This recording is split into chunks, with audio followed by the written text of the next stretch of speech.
창세기 50장 24절로부터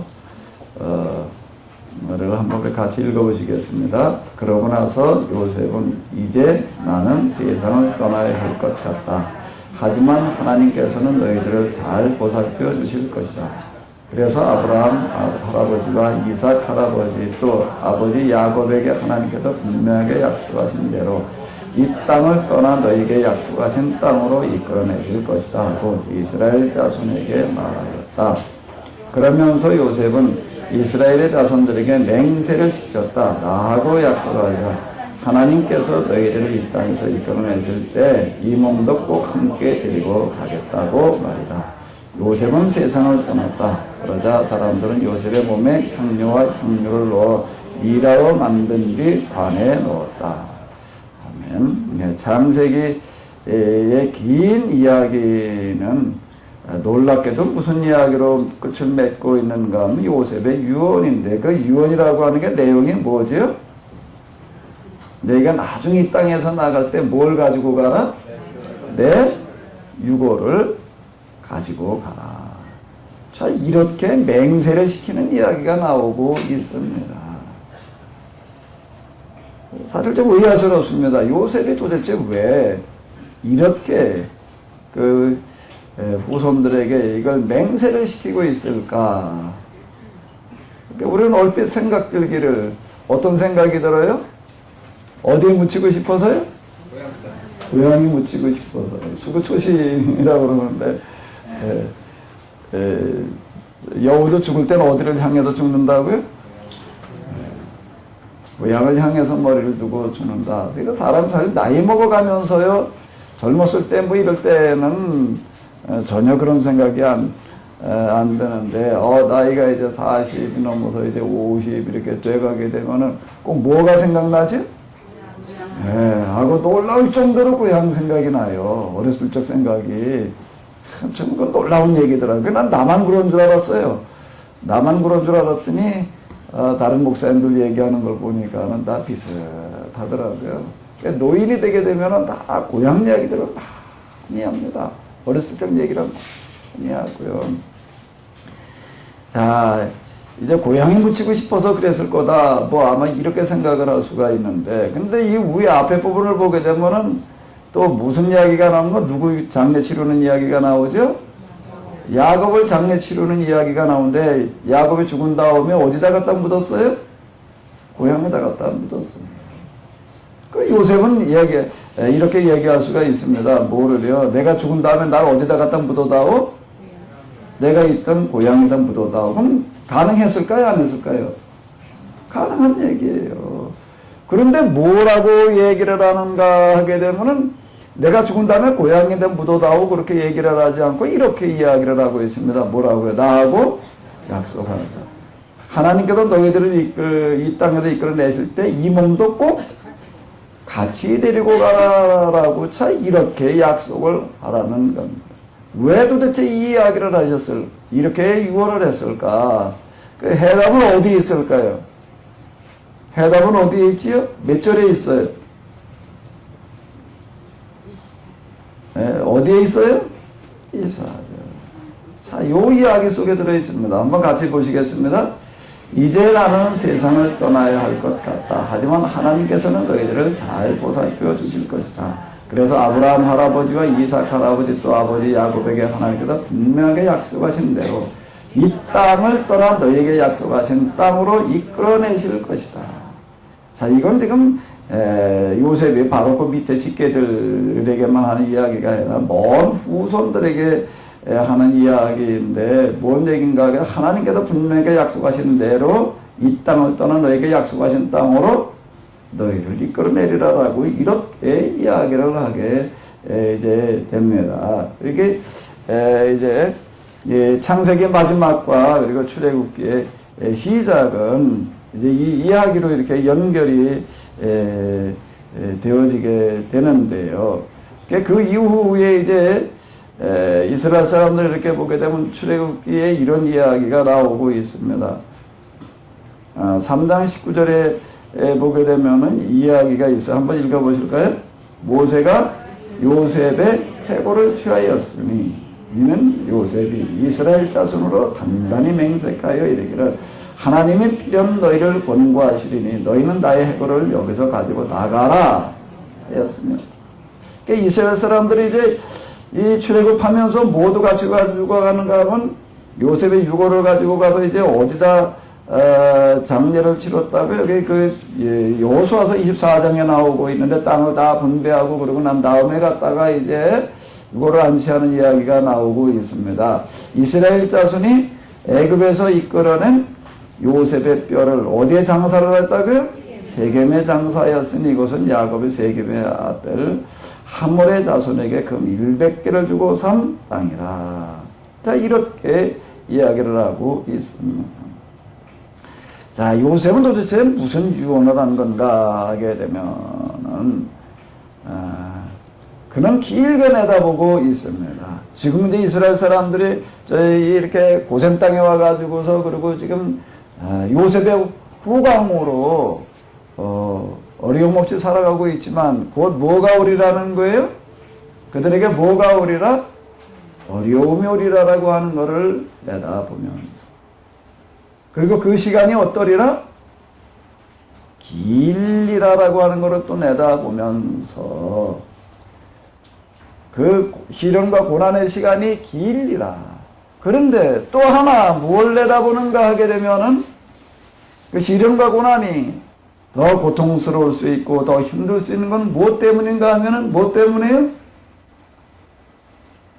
하나님의 침묵이요. 하나님의 긴 침묵의 시간이 있으리라 라고 하는 겁니다. 사실 영성 수련에서 제일 힘든 게 뭔가 하게 되면은 하나님의 침묵입니다.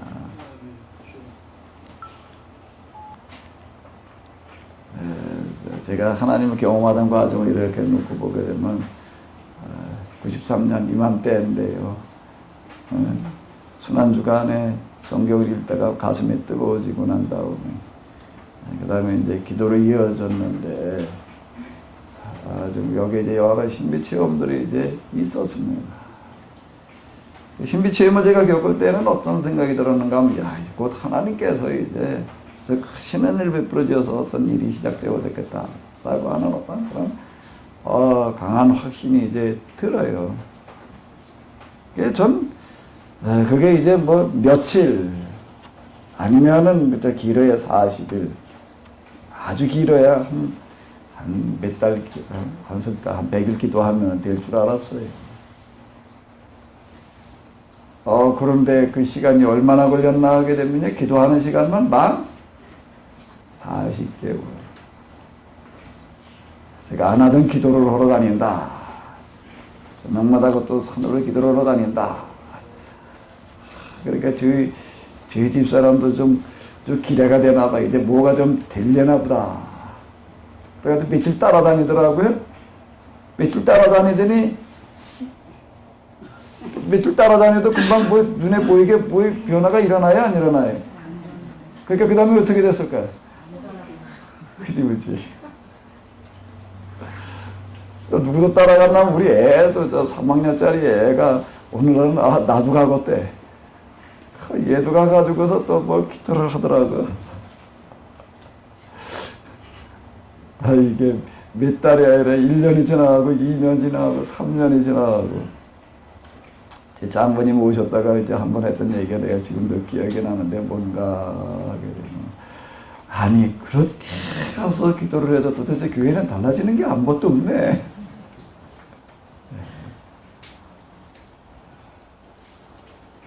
그리고 또 기도가 끝나고 난 다음에 이제 정리하는 시간이 또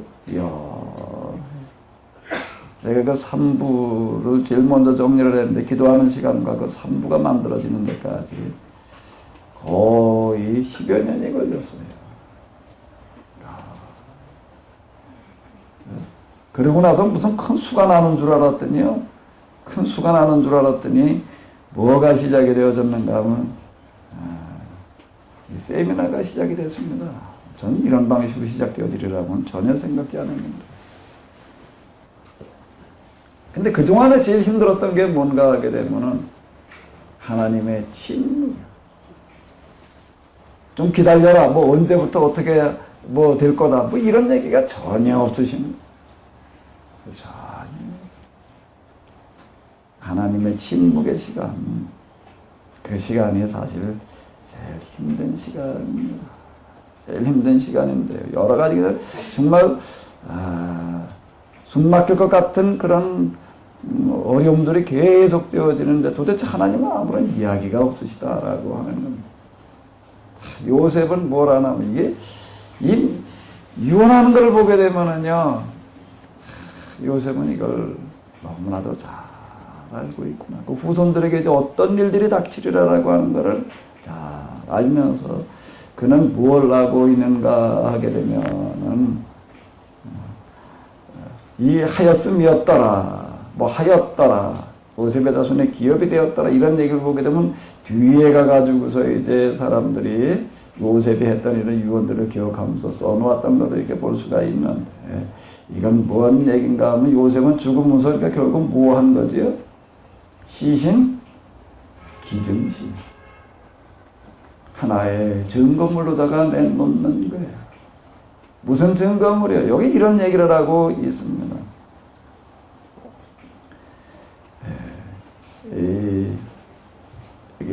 이건 현대 성경으로 읽어볼까요? 여기 이 블록으로 잡아놓은 부분만 한번 다시 한번 읽어보시겠습니다. 하나님께서 분명하게 약속하신 대로 이 땅을 떠나 너에게 약속하신 땅으로 이끌어내실 것이다. 너에게 긴 침묵의 시간.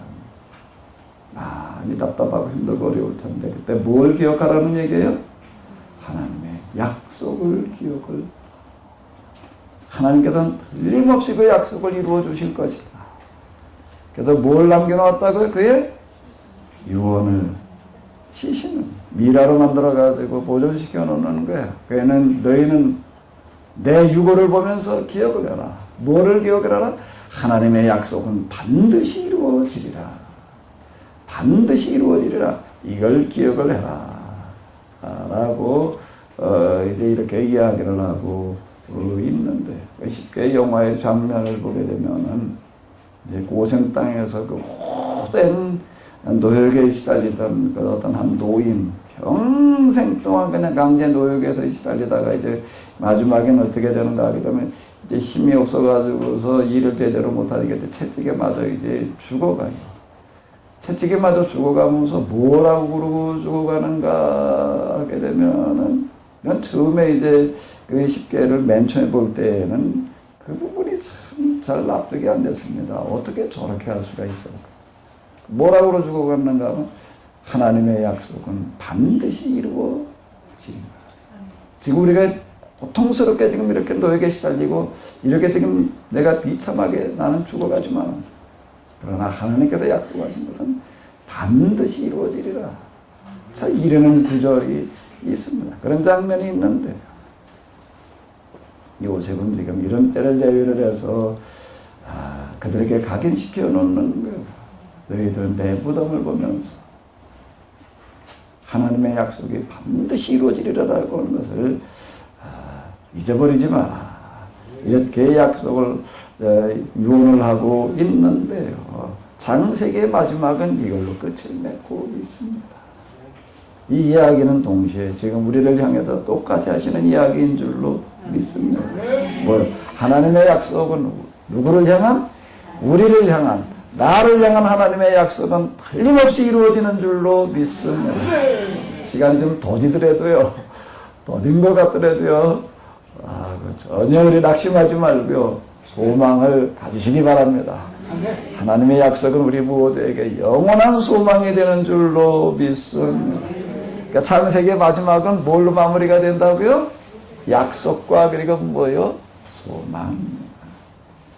하나님의 약속을 굳게 믿어라. 틀림없이 그 약속은 이루어지리라. 강제 노역에 시달리다가 이제 지쳐가지고 이 노동력이 떨어지자 매맞아 죽어가면서도 그러는 거예요. 그래도 하나님의 약속은 틀림없이 이루어지리라. 자, 이제 그러면 출애굽기로 넘어가 보도록 하겠습니다. 출애굽기로 넘어가 보게 되면은 이스라엘 사람들이 고통당하는 그런 이야기가 이제 쭈루루 나오고 있는데,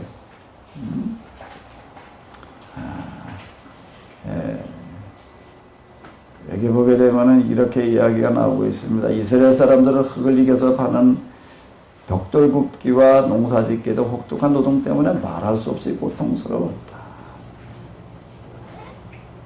애굽 사람들이 시킨 일은 정말 가혹할 정도였다. 또 아이를 낳게 되면은 어떻게 했다? 그 사나이는 죽이라고 그러는. 죽이는.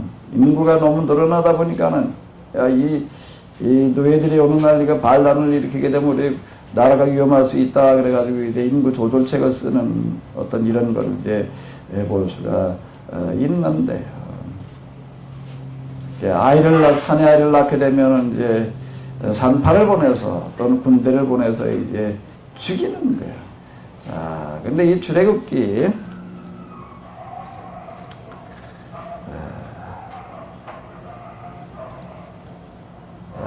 이 출애굽기를 이제 두 번에 걸쳐 가지고 우리가 좀 살펴보도록 하겠습니다. 출애굽기 내용을 두 번에 다 본다는 건 뭐 사실 어렵고요.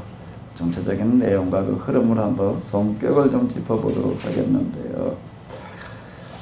이제 이야기에서 뭘로 넘어가는가 하게 되면 이야기 율법에서 이제 규범 율법으로, 성문 율법으로 넘어가는 어떤 이런 거를 볼 수가 있는데, 출애굽기도 다루고 있는 것은 애굽의 노예 생활로부터 탈출하는 이야기. 그리고 이제 어디에 이르는 거죠? 시내산에 이르러서 하나님과 계약을 맺는 거예요. 그리고 율법을 실천하는 이야기도 성막 만드는 이야기가 이제 되겠는데요. 애굽의 노예 생활이 1장에 다루어지고 있고요. 애굽은 노예 생활, 그리고 이제 출애굽 그런 이야기들, 출애굽에서 시내산에 도착하는 이야기가 이제 18장까지, 그리고 이제 계약을 체결하는 이야기가 24장까지, 그리고 이제 또 뭐 하는 이야기요? 마지막 부분에 성막을 만드는 이야기가 25장에서 40장. 여기 보게 되면 성막 만드는 이야기가 놀랍게도 길게 나오고 있습니다. 25장에서 몇 장까지요? 40장까지 16장을 다루고 있는데, 이건 뭘 얘기를 하는가 하면 그만큼 이게 어떻다는 얘기예요?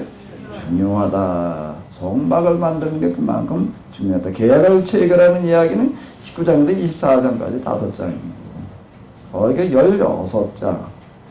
그러니까 제일 길게 다루어지고 있는 것을 이제 이렇게 볼 수가 있는데요. 여기서 이제 이스라엘 공동체, 신앙 공동체, 하나님 나라를 보여주는 공동체가 만들어지는 그런 이야기가 이제 되겠습니다.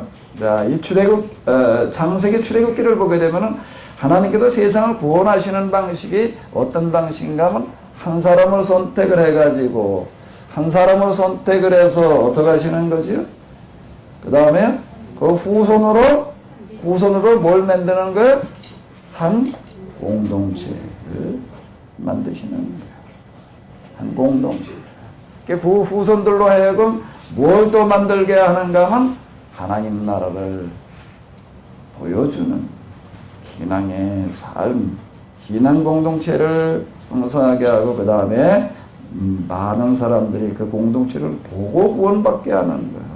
자, 이게 이제 하나의 특징이다라고 하는 건데, 이제 여기에서 그 공동체가 만들어지는 이야기가 이제 출애굽기, 그리고 레위기, 민수기, 이제 이런 내용들이 이제 되겠습니다. 율법서는 이런 의미에서 이제 이게 대단히 이제 중요한데요. 자, 그러면은 이제 3장으로 넘어가서 3장에서부터 우리가 같이 한번 보도록 하겠습니다. 자, 우리 같이 한번 읽어보실까요? 3장 9절로부터 제가 좀 이렇게 몇 구절을 빼놨습니다. 한번 같이 보시겠습니다. 이제 이스라엘 자손의 부르짖이 너에게 가라고 애굽 사람이 그들을 괴롭게 하는 학대로 내가 보았으니 이제 내가 너를 바로에게 보내어 너로 내 백성 이스라엘 자손을 애굽에서 인도하여 내게 하리라. 모세가 하나님께 구하되 내가 누구한테 바로에게 하며 이스라엘 자손을 애굽에서 인도하여 내리이까.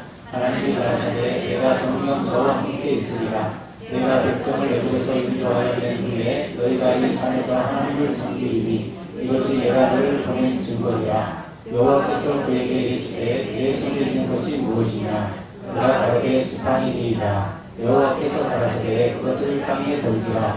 곧 땅에 던지니 그것이 뱀이 된지라. 모세가 뱀 앞에서 피하매 여호와께서 모세에게 이르시되 내 손을 내어서 그 꼬리를 잡으라. 그가 손을 내어서 잡으니 그 손에서 지팡이가 된지라. 또 가라사대 이는 그들로 그 조상의 하나님 곧 아브라함의 하나님 이삭의 하나님 야곱의 하나님 여호와가 내게 나타난 그를 믿게 하리라 하시고 여호와께서 또 가라사대 내 손을 품에 넣으라 하시매 손을 품에 넣었다가 내어보니 그 손에 문둥병이 발하여 눈같이 기지라. 가라사대 내 손을 다시 품에 넣으라 하시매 그가 다시 손을 품에 넣었다가 내어보니 손이 여삭하더라.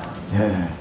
이제 1장, 2장을 보게 되면은 모세의 탄생의 이야기, 그리고 이제 강물에 던져졌다가 구세일생으로 살아나는데 이제 애국 공주의 눈에 띄어가지고 그의 양자가 되어가지고 애국 궁궐에서 자라는 이야기.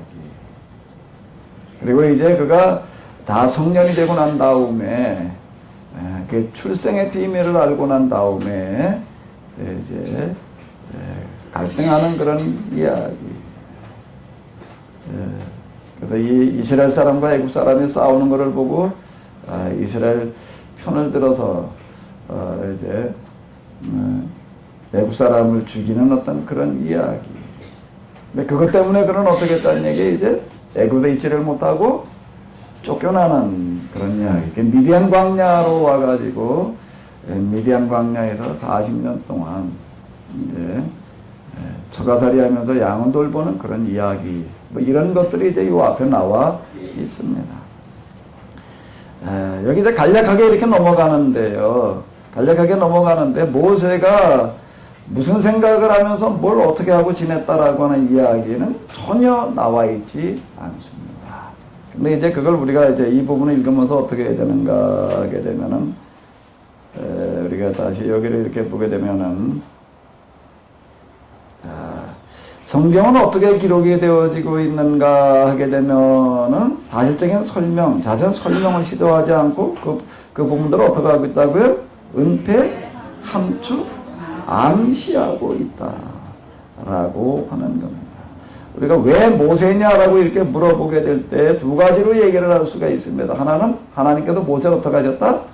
선택하시고 예정하시고 모세에게 명령을 하셨어요. 무슨 명령이요? 내가 가서 내 백성을 어떻게 하라? 데리고 나와라. 그랬더니 이제 모세가 그 말씀을 믿고 어떻게 해요? 순종을 해요. 그때 하나님께서 여기에 복을 내리셔서 여러 가지 기적들이 일어나게 하시는 그런 걸로다가 이렇게 해석을 할 수가 있습니다. 이런 해석은 어떤 해석인가 하게 되면은 표면 문자, 스토리를 그냥 이해하는 겁니다. 스토리를 읽게 되면 이렇게 되어져 있어요. 읽고 그냥 말하면은 이렇게 되어집니다. 그래서 여기에 그냥 온갖 기적들이 일어나는 어떤 이런 것들. 이제 이게 자칫 어떻게 들려줄 수 있는가 하면 동화 또는 뭘로다가요? 신화로 들려줄 수 있다라고 하는 겁니다. 자, 이건 이제 이 본문을 하나님 편에다 초점을 맞춰가지고 읽어 내려가는 거고요. 그 다음에 이제 이번에는 어디다가 초점을 맞춰가지고서요? 하나님이 아닌 누구에게다가 초점을 맞춰가지고서요? 모세에게다가 초점을 맞춰가지고 이제 다시 읽어보자고요. 다시 읽어보고 다시 해석을 해보게 되면은 하나님께서 모세에게 말씀을 하셨어요. 왜 말씀을 하셨지요? 모세를 선택하셨어요. 예정하셨어요. 왜 예정하고 왜 선택하셨죠? 인과율이라고 하는 건 뭐예요? 하나님께서 모세에게 말씀하시고 선택하시고 사명을 주실 만한 뭐가 있다는 얘기예요? 뭐가 있다는 얘기예요? 이유가 있다는 겁니다. 누구에게 이유가 있다는 얘기예요? 모세. 이걸 찾아보자는 겁니다. 이걸 찾아보자는 거예요. 근데 이쪽 부분은, 이런 부분들은 우리가 아브라함의 이야기, 요셉의 이야기에서 봤던 것처럼 아무런 설명이 없다는 겁니다. 이건 감춰져 있어요. 감춰져 있습니다. 감춰진 비밀을 찾는다. 뭐 이제 성경을 통해서 우리 계시 또는 비밀 뭐 이렇게 이제 얘기할 수가 있는데, 사실 이제 뭘 찾아내는 건가 하면 이런 것들 찾아내는 거예요. 이거야말로 진짜 비밀을 찾아내는 거고요. 이거야말로 진짜 영감에 의한 계시다. 이렇게 얘기를 할 수가 있습니다. 이건 뭐 기도하면서 무슨 하나님도 무슨 신비한 어떤 계시, 뭐 음성, 무슨 뭐 항상 이런 것들 속에서라고 그러면 이렇게 볼 게 아니라, 우리가 성경을 이제 이렇게 해석해 나가는 방법을 통해서 우리가 익힐 수 있는 어떤 이제 이런 건데요. 원인이 있다는 겁니다. 원인. 모세에게 하나님께서 그렇게 말씀하실 만한, 그래서 선택하고 부르실 만한 이유가 분명히 있었다는 겁니다. 자, 이렇게 이제 요 인과율 부분을 이제 찾아 나가 보는 거예요. 자, 그러면 이제 여기에서 이제 한번은 인과율을 가지고 왜 하나님께서 모세를 부르셨을까요? 왜 모세에게 이런 말씀을 하셨을까요? 왜 이런 모세를 이렇게 선택을 하셨을까요? 그거 한번 찾아보자고요, 본문에서.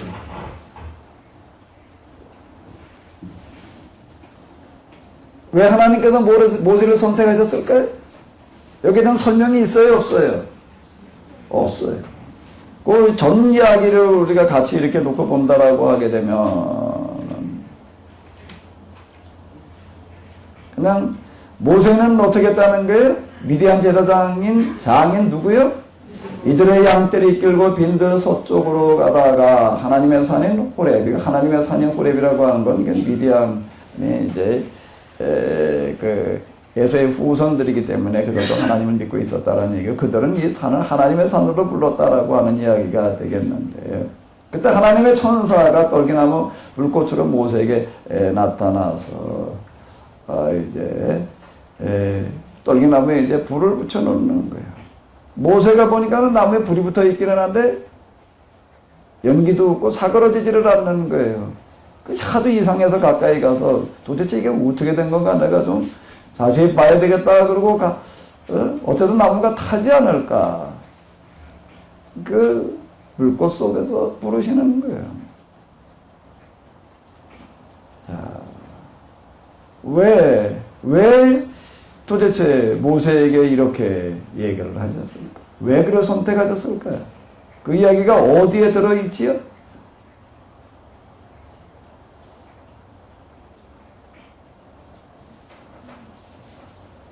은폐 함축 암시적인 방법으로 이야기를 하고 있는데요. 어디에 그 이야기가 들어있을까요?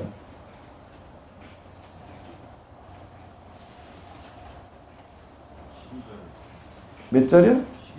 12절이요. 12절 이거요?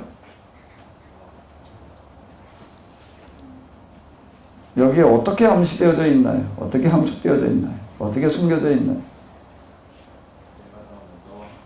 내가 너와 함께 하리라. 내가 너와 함께 하리라. 또 이제 어떤 데 또 있을까요?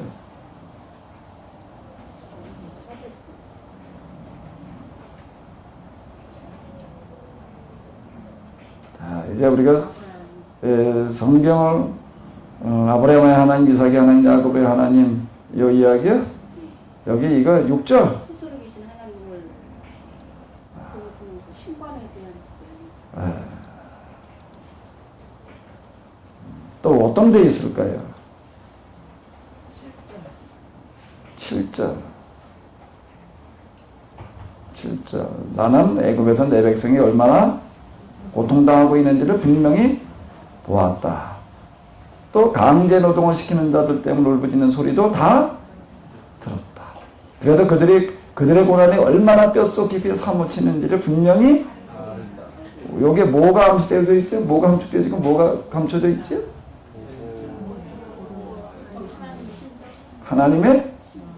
하나님께서 지켜보시고 계신 하나님의 심정. 근데 거기에 모세가 뭔 생각을 하고 뭘 어떻게 썼는지 하고. 자, 여기서 지금 얘기하고 있는 이 이야기 얘가 뭔가 하게 되면 이렇게 얘기, 이제 내가 여기 8절에 보게 되면 이런 이야기가 나오고 있습니다. 이제 내가 어떡하리라? 내려가리라. 내가 어떡하리라? 내 백성 애굽 사람들의 손아귀에서 어떡하리라? 빼내리라. 이렇게 이야기를 하고 있습니다. 그러면서 9절로 넘어가 보게 되면은요, 뭐라고 얘기를 하면 이스라엘 사람들이 너무나 고통스러워 울부짖는 소리가 어디에까지 들리고 있다는 얘기예요? 내 귀까지 들리고 애굽 사람들이 그들을 무엇 취급하는 거예요? 개 취급하듯 다루는 모습도 내가 보았다. 그러면서 10절에 보게 되면 뭐라고 나오는가? 그래서 이제 내가 너를 바로에게 보낸다. 네가 내 백성 이스라엘 사람들을 어디에서? 애굽에서 이끌어내라. 자, 이렇게 이야기를 하고 계십니다. 여기 보게 되면 그 앞에 부분을 보게 되면 내가 다 보았다. 내가 다 들었다. 내가 다 알고 있다. 그래서 내가 어떡하리라? 내려가리라. 내가 그래서 가서 그들을 어떡하리라? 빼내리라. 그래서 내가 이제 족과 꿀이는 아름다운 땅으로 내가 그들을 이끌어가리라라고 이렇게 얘기를 하시는데, 그게 8절까, 9절까지예요. 9절까지인데 10절에서는 뭐라고 얘기를 하고 계시는가 하면은, 여기서 아무런 설명 없이 뭐라고 얘기를 하는가 하면, 그래서 이제 내가 누구를요? 너를 보낸다. 누가 이끌어내라는 얘기? 네가 이끌어내라. 자, 여기서 이제 하나님과 모세가 일치되어지고 있는 것을 볼 수가 있습니다. 내가 봤다, 내가 들었다, 내가 알고 있다. 그래서 내가 그들을 이제 내가 내려가서 이끌어내겠다. 그런데 10절로 넘어가게 되면 누구에게요? 네가 가서 어떻게 하라? 네가 내 백성들을 이끌어내라. 자, 이런 대전환 속에서 우리는 뭐를 찾아내게 되는가 하게 되면은, 모세가 그동안에 이 미디안 광야에서 그렇게 잘하는 대로 이제 몇 년을 지내게 되지요? 40년. 뭘 하면서요? 그는 그 이전엔 뭐였는데요? 애굽의 왕자. 왕자 중에서도 뭐에 해당되어졌는가 하면 왕세자였다는 겁니다. 그냥 왕자하고 왕세자하고는 그 하늘과 땅의 차이예요. 하늘과 땅의 차이라는 겁니다. 애굽의 왕세자였던 그가 어느 날 갑자기 뭐가 된 거예요? 미디안 광야의 양치. 무슨 양치기요? 초가집 양치. 그 생활을 몇 년이요? 40. 그리고 이제 그때 나이가 몇이라고요? 그 40년에 대해서는 아무런 기록이 거의 없습니다. 그냥 내려가서 이제 이드로의 사유가 되어져 가지고 이제 뭐 애 낳아서 이름 지어 놓는 얘기, 그리고 끝납니다. 그리고 여기로 넘어오는 거죠. 40년을 건너뜁니다. 40년을 건너뛰고 나가지고서 지금 이 모세가 소명받는 떨기나무 불꽃의 이야기가 나오는데, 그 이야기 속에서 우리는 뭐를 읽어낼 수가 있는가 하면 모세가 40년 동안, 40년이 아니라 사실 80년 동안 무슨 고민을 하고 있었는가라고 하는 것을 볼 수가 있다라고 하는 겁니다. 이제 내가 너를 누구에게 보내겠다는 얘기예요? 바로에게 보냈다. 누가 가서 내 백성을 데리고 나와라? 예. 그럼 이 이야기 속에 모세에 뭐가 들어있다고요? 관심과 마음이 들어있다는 겁니다. 사실 우리는 의문이 드는 게 하나가 있어요. 모세가 어느 날 나가보니까 애굽 사람과 이스라엘 사람이 싸우니까 누구 편을 들었어요? 이스라엘 휴린 편을 들었어요. 그래가지고 좀 한 대 줘박은 게 어떻게 했어요? 애굽 사람이 죽었어요. 그래서 죽어서 어떻게 했어요? 안매장을 했다고요. 안매장을 했는데 들통이 났어요, 나중에. 그랬더니 그게 들통 나가지고서 이제 어떻게 됐다? 쫓겨나가지고 어디로 갔다?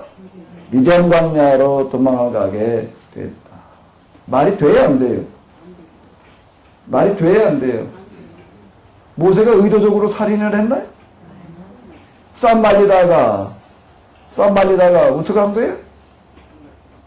좀 너무 심하게 히브리인을 주워 패니까는 못 사게 굴고 그러니까 한 대 줘박은 그거 어떻게 된 거예요? 그럼 뭐에 해당되어야 되는 거예요? 과실치사. 과실치사. 일반 백성들 가운데서 뭐 그런 일이 일어났다라고 할 때에는 그에 대한 고해에 해당되는 처벌을 이제 받아야 되겠죠. 근데 그가 누구라고요? 왕세자. 왕세자가 싸움을 말리려고 끼어들었다가 어떡하다가 과실치사로 사람이 죽었는데 그것 때문에 왕세자 자리에서 쫓겨나고 그걸로 또 모자라가지고서 어디로 도망가야 됐다고요? 미디안 광야로 도망갔다. 말이 될까요? 과연 이게 절대 왕권 시대에 있을 수 있는 이야기일까요? 그는 미디안 광야에서뿐만 아니라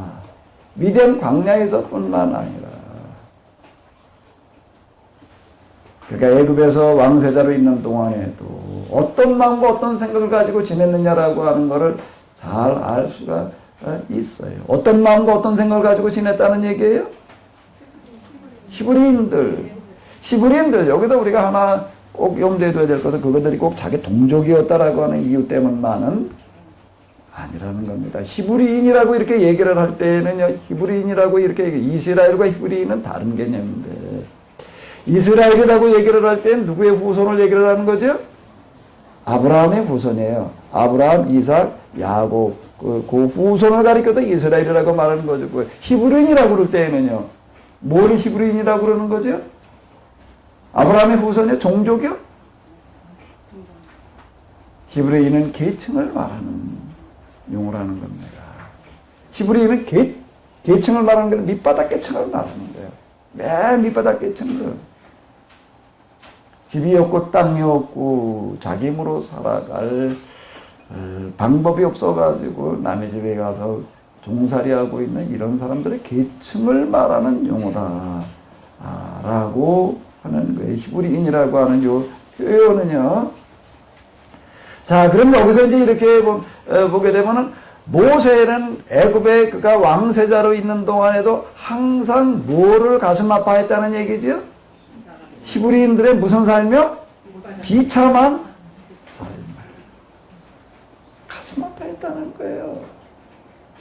여기 애굽인과 히브리인이 싸우고 있었다라고 하는 그 얘기는 지배자와 피지배자가 이제 싸우는 어떤 이런 거를 볼 수가 있는데, 그가 누구 편을 들었다는 얘기예요?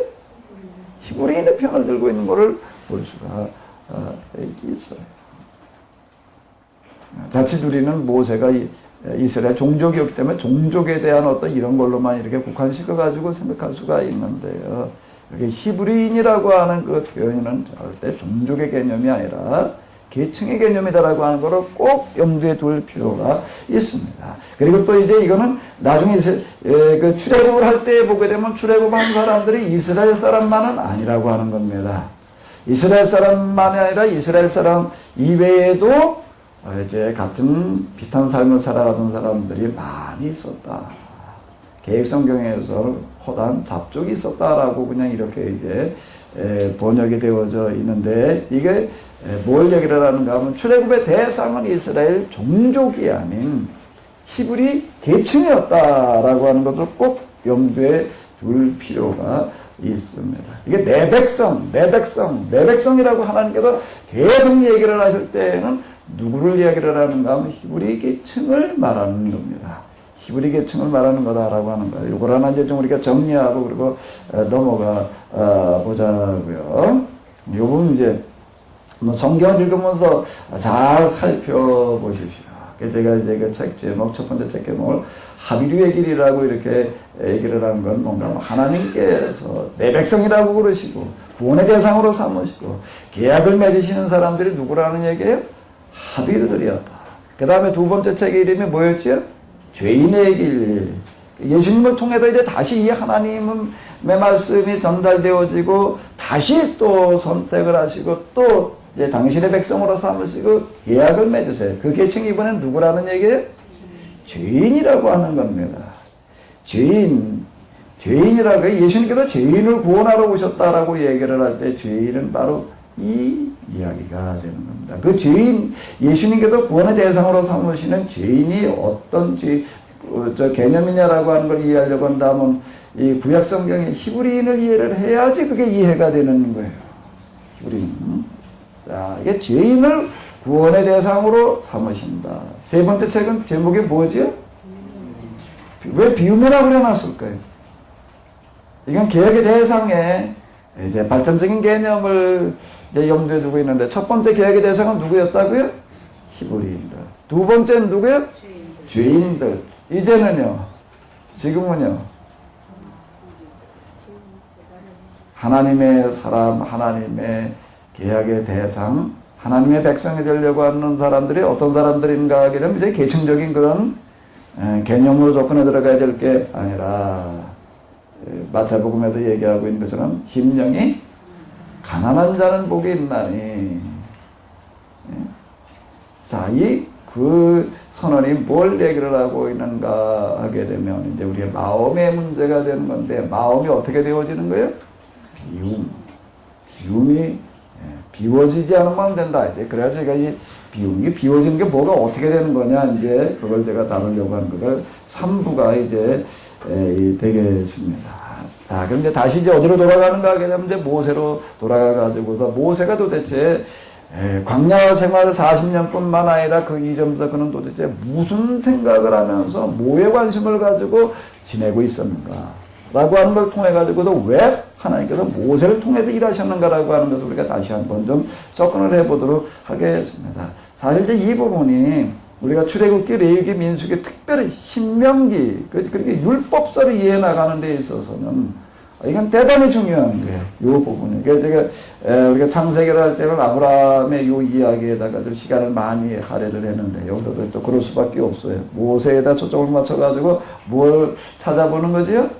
인간을 찾아보는 겁니다. 자, 그럼 다시 이제 그 왕궁 생활로 돌아가 놓고 본다라고 하게 되면은, 그는 왕세자 생활을 하면서도 뭐에 관심이 있었다는 얘기예요? 히브리인들의 뭐요? 비참한 삶.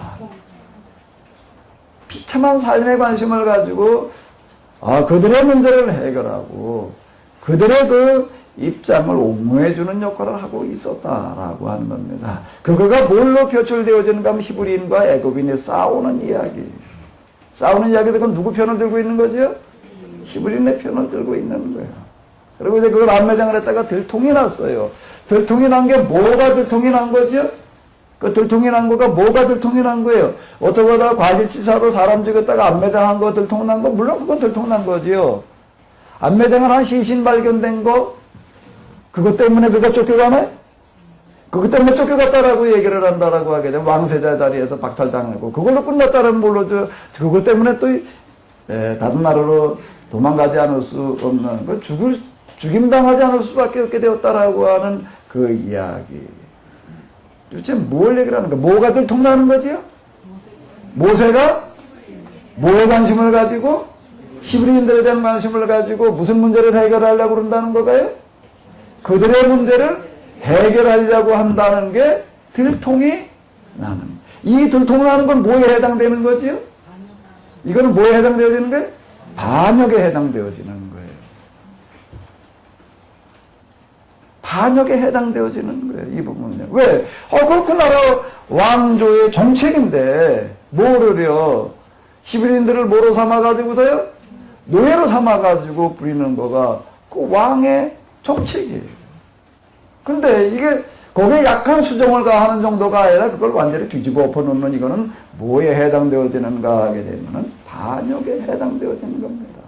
그럼 그 시체가 즉 안매장한 것이 들통이 났다라고 하는 얘기 속에 담겨져 있는 거예요. 그건 문자예요. 표면이에요. 거기에 담겨져 있는 이면은 뭔가 하게 되면 그는 반역지. 들통이 났다라고 하는 거예요. 그 왕세자에 올라갈 자가 이러고 있으니까 도저히 이건 용납될 수 있는 일이 아닙니다. 왕세자 자리에서 왕세자 자리에서 쫓겨나도 왕세자 자격이 박탈당하는 걸로 끝나야 될 이야기가 아니라, 그는 어떻게 될 자죠? 반역죄이기 때문에 살려줘서는 안 될 자가 되었다. 왜? 이게 왕세자 자리에 있던 자가 또 그런 역할을 했기 때문에 거기 살아있게 되면 살아있다라고 할 그 자체가 부심점 역할을 할 수 있기 때문에. 그래서 그는 미디안 광야로 도망을 갈 수도 수밖에 없었다. 라고 하는 겁니다. 그러니까 이때는 미디안 광야에 가가지고서 이제 이 베두인의 삶을 살아가게 됩니다. 미디안 광야의 목동의 삶인데요. 이제 성지순례를 가보게 되면 이 시내산을 이제 등반하는 일이 이제 있는데, 시내산 등반할 때 보게 되면 꼭 언제 출발을 하는가 하게 되면 새벽에 출발을 해요. 한 2시쯤 일어나가지고서 이제 차를 타고 이제 시내산 밑에까지 이제 가요. 가가지고서는 뭘 타고 올라가죠? 갔다 오신 분들? 낙인 타고 올라가요? 걸어서요? 낙타를 타더라고요. 낙타를 타는데 꼼꼼한 밤중에 그냥 낙타를 타고 이렇게 올라가요. 올라가는데 꼼꼼하니까 처음엔 잘 안 보였는데 이제 나중에 비탈게 올라갈 때 보니까 벼랑을요. 벼랑을 그냥 이게 낙타가 이제 지나가는 거예요. 이게 뭐 낙타가 바람을 삐끗하면 그냥 나무 떨어지기로 굴러 떨어지고 그런 벼랑을 좀 올라가더라고요. 근데 제가 이걸 타면서 아주 제일 힘들었던 부분은 뭔가 하게 되면 그 뒤에 안장을 이렇게 만들어 놨어요. 사람 올라앉게끔 해놨는데. 근데 이게 얼마나 좁은지요. 얼마나 좁은지 제가 그렇게 뚱뚱한 편이 아닌데 이게 겨우 꼭 끼워요. 꼭 껴요. 이게 꼭 껴가지고 이게 그 안장을 좀 뒤에 좀 펑퍼짐하게 해놓죠. 왜 이렇게 좀 이렇게 꼭 요런 거에다 앞에 하나 뒤에 하나 세워놔가지고서 요걸 이제 손으로 이렇게 붙들고 그 뒤에도 이거 딱 몽둥이 하나 이렇게 세우는 것 같더라고요. 이런 거 갖다 조금 뒤로 허리 잡기 되면 허리를 눌러가지고 아주 굉장히 고생을 했는데 몇 시간을 또 그러고 올라갑니다. 그러니까 안장을 왜 이렇게 좁게 만들어 놨단 말이에요. 이거는 뭐 좀 이렇게 넓게 해놓지. 그리고 이제 관심을 가지고 여기에 살고 있는 사람들 보니까 이 사람들한테는 이게 좁은 게 아니에요.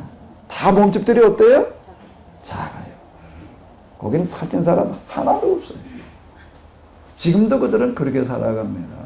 정말 몸집이 작아요. 왜 작은가 하게 되면 왜 작을까요? 환경이 그만큼 어때요?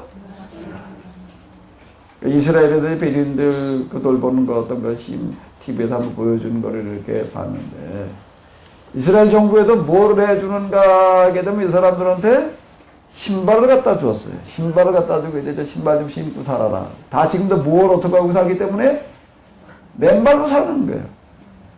신발을 신고 살아라. 그리고 신발을 갖다가 다 무료로다가 나눠줬는데 얼마 지나간다고 보니까 딱 오쳐가고 있다는 거예요. 신발을 벗어버리고. 왜? 다 헤어져서요? 멀쩡한데도 신발 안 신고 맨발로 살아가다. 자, 그러고 있어요. 지금도. 어쨌든. 정말 덩치가 작고 여기는 무슨 목욕문화 이런 거고 상관없는 거예요. 상관없는 어떤 그런 아주 가장 열악한 환경을 말하는 겁니다. 이 미디안 광야에 지금 그가 양을 치는 일을 여기서 이렇게 보게 되면은 이제 이 이야기는요. 이대로 모세는 미디안 제사장인 장인 이들의 양떼를 이끌고 빈들 서쪽으로 가다가 하나님의 산인 호렙산에 다다랐다. 여기 갔다 오다 보니까 정말로 그 양떼를 기르는 어떤 그런 모습이 있더라고요. 가까이 가서 제가 봤습니다. 도대체 여기서 양을 어떻게 기르나. 제일 의아한 거냐, 아무리 불러봐도 양들이 먹을 풀이 없어요. 근데 양들이 거기서 뭘 뜯어먹어요. 뭘 뜯어먹나 하고 가까이 가서 이렇게 보니까 우리 지금 여기 밖에 나가게 되면 이제 4월 중순이 되니까 뭐가 돋아나고 있죠? 잔디요. 잔디. 거기 가보니까요, 정말로 풀이 있는데 어느 정도 크긴가 하면 지금 저기 이따가 한번 밖에 나가서 좀 자세히 보십시오. 저 정도 크기예요. 그러니까 멀리서는 보이지도 않아요. 돌에 가려가지고서요. 그것도 이렇게 돌 틈 속에 딱 조만해. 그걸 뜯어먹고 있습니다. 그걸. 아무리 와도 풀이 없는 것 같은데 그런 거를 지금 여기 뭐 우리 여기 잔디끼리 쭉 걸려 있죠. 그건 그게 아니에요. 그 몇 개씩 난 거 그걸 뜯어먹고 그러고 있는 거. 이게 태양열이 얼마나 뜨거운지 누가 양을 몰고 나왔나 하고 눈여겨봤더니 20대 초반에 한 여자아이가 양떼를 몰고 나와가지고서 그러고 거기 지키고 앉아 있어요. 무척 뭐 양산이 있는 것도 아니고 하도 뜨거우니까 무슨 초원을 갖다가 이렇게 위에 머리 위에다 이렇게 가리고 그러고 앉아가지고 있는 거를 보면서 야, 여기서 양을 치면서 살아간다는 게 이런 삶을 말하는 거구나. 생각보다 이건 굉장히 열악하고 어려운 삶을 말하는. 이제 모세는 지금 이 삶을 살아가는 겁니다. 그 삶을 지금 몇 년을 살아간 거죠? 그 40년 그 삶을 살아가면서 그는 도대체 무슨 생각을 하고 있었는가? 우리가 그런 환경에 처해진다면 제일 먼저 뭘 생각하게 될까요? 뭐가 생각날 것 같아요? 애굽에서의 화려했던 무슨 삶이요? 왕세자. 그리고 어쩌면 지금쯤 내가 이제 바로가 되었을 텐데 이런 생각이었겠지. 애분해서 간 거야. 근데 내가 어떡하다 그래 여기 와가지고서 이래야 되는. 근데 여기 모세를 보게 되면은 우리가 금방 이렇게 봤던 것처럼 이제 9절 그렇게 10절로 넘어가 보게 되면은 뭔 얘기가 들리는가 하게 되면은 이제 내가 너를 누구에게로 보낸다? 바로에게 보낸다. 누가 가서? 네가 가서 내 백성 이스라엘을 애굽에서 이끌어내라. 이렇게 이야기하고 있는 것 속에서 우리는 뭘 찾아볼 수 있는가 하면 모세가 무슨 생각을 했느냐는 거예요. 여기 보게 되면 이런 이야기가 나오고 있어요. 7절로부터 이걸 다시 한번 읽어보자고요. 자, 다시 한번 읽어보시겠습니다. 나는 애굽에서 내 백성이 얼마나 고통당하고 있는지를 분명히 보았다. 또 강제노동을 시키는 자들 때문에 울부짖는 소리도 그래서 그들의 고난이 얼마나 뼛속 깊이 사무치는지를 분명히 알고 있다. 이제 내가 내려간다. 내가 내 백성 이스라엘 그리고 젖과 꿀이 흐르는 아름답고 넓은 땅 곧 가나안 사람, 헷 사람, 아모리 사람, 미스 사람, 히리 사람, 여부서 사람이 사는 땅으로 데려간다. 이스라엘 사람들이 너무나 고통스러워 울부짖는 소리가 내 귀에까지 들리고 애굽 사람들이 그들을 대취급받았다는 모습도 내가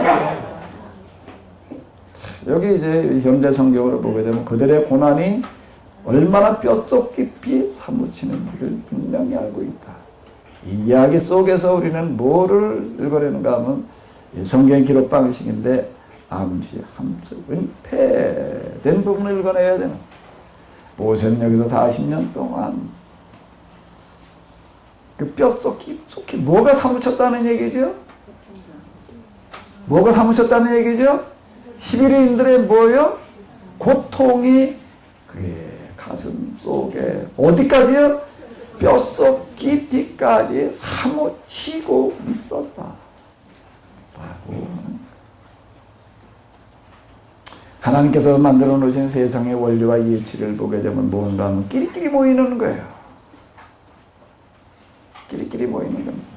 바닷속에 사는 거, 고기들 사는 걸 보게 되면 뭐가 있냐면 멸치가 뭐가 있나, 멸치가 어떻게 살지요? 따로따로 사나요? 어떻게 살아요? 때를 이루어가지고 살아갑니다. 고등어는 어떻게 살아가나요? 때를 이루어가지고 살아가요. 오징어는요? 때를 이루어가지고 살아갑니다.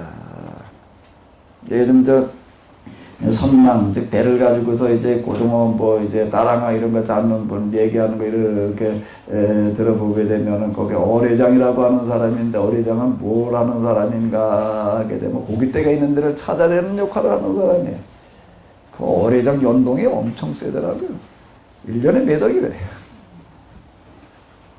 뭐 배 몇 척을 가지고 이제 나가가지고 고기를 잡는데 뭐 다랑어인가를 잡아가지고서 어떤 선단에서는 한 번 가서 그물 한 번 내려다 들어 올려가지고서 얼마치를 들어 올려는가 하면 7억 원어치를 잡았대요.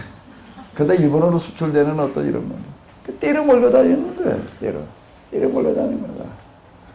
내가 저 바닷가로다가 처음 언제 한번 가봤냐면 처음 가보면 바닷가가 경포대인데 근데 그 위에서 뭐 어떻게 해가지고 가는 바람에 이제 난생이 좀 이제 저 동네 바닷가로 한번 가봤는데 모래바다 이렇게 쭉 가는데 파도가 쭉 들어왔다 나간 다음에는 뭔가 하면은 이만한 고기들이 그냥 펄쩍펄쩍 뛰더라고요. 그래가지고 그거 여러 마리 줘 담았어요, 이제. 나 거기 가기만 하면 늘 그냥 파도가 들어왔다 나가기만 하면 고기 있다가 펄쩍펄쩍 뛰는 줄 알고, 야, 여기 살면 절대 굶어 죽을 일은 없겠다. 그 다음에 가가지고 또 바닷가 나가면 아무리 찾아봐도 안 보여요. 그래서 이제 물어봤어요. 내가 그 예전에 여기 왔을 때 그 고기들이 이만한 놈들이 이렇게 펄쩍펄쩍 뛰던데 그게 어떻게 된 거냐. 그리고 거기서 그 문어잡이 하는 분한테 이렇게 물어봤더니 뭔가 하면 그게 멸치대인데 이렇게 떼를 몰려다니다가 어디까지 왔나 하게 되면 이제 쫓겨가지고 그 바닷가까지 왔다가 이제 일어난 어떤 그런 거다. 이따금 그런 일이 있대요. 바다에 사는 고기들도 그렇고요. 또 땅에 살아가고 있는 나무들도 보게 되면 어떻게 되는가 하게 되면 나무들이 저 살고 싶은데 아무 데나 막 사는 것 같지만 어떻게 해요? 끼리끼리 모여 삽니다. 그러니까 지리산에 가게 되면은 뭐가 있죠? 철쭉제가 있어요. 철쭉제 있고 지리산에 철쭉 누가 심었나요? 누가 심었어요? 지리산에 철쭉만 누가 갖다 심어놨어요? 거기가 보게 되면 그냥 가면 쫙 뭐만 펴있지요? 철쭉만. 그거 누가 심어놨어요? 하나님께서 심어놓으셨지. 하나님의 복, 끼리끼리예요, 이게. 끼리끼리. 여기 이렇게 저수지에 이제 겨울에 나가보게 되면 뭐가 있나 하면 어떤 이렇게 동그랗게 누가 원을 그려놨더라고요. 뭐가 저렇게 원을 그려놨나 하고 이렇게 보니까요, 오리들이 아주 기가 막히게 동그랗게 아주 앉아있어요. 오리들이요. 동그랗게 아주 컴파스 가지고 이렇게 그린 것 같아요. 아주 일렬로 쭉 원을 그리고 앉아있어요. 왜 그러고 앉아있을까요? 물이 얼굴로 들어가다가 만큼 이제 안 오게 있으니까 거기 쭉 앉아있는 거예요. 오리들은 것도 이렇게 모여가지고 이렇게 살아가요. 철새도 보게 되면은 때를 지어가지고, 그리고 살아가고 있다. 라고 하는, 그러니까 끼리끼리 모이는 거예요. 유유상조. 교회에서도 이렇게 보게 되면요, 교인들이 한 100여 명 되게 되면은요, 제 생각에는 그냥 100여 명이 뭐 교회 가지고 왔으니까 이거도 그냥 서로 그룹 짓지 않고 다 서로 그냥 친하게 잘 지냈으면 싶은 게 목회자 심정인데, 이놈을 아무리 해도 앉는 거를 보게 되면 항상 뭐가 정해져 있을까요? 예배 시간에 이렇게 딱 앉아보게 되면 항상 자리가 정해져 있어요. 항상 앉는 사람끼리 앉아. 밥 먹을 때도 보면 어떻게 하고 있을까요? 항상 어느 사람끼리 앉아서 먹어요.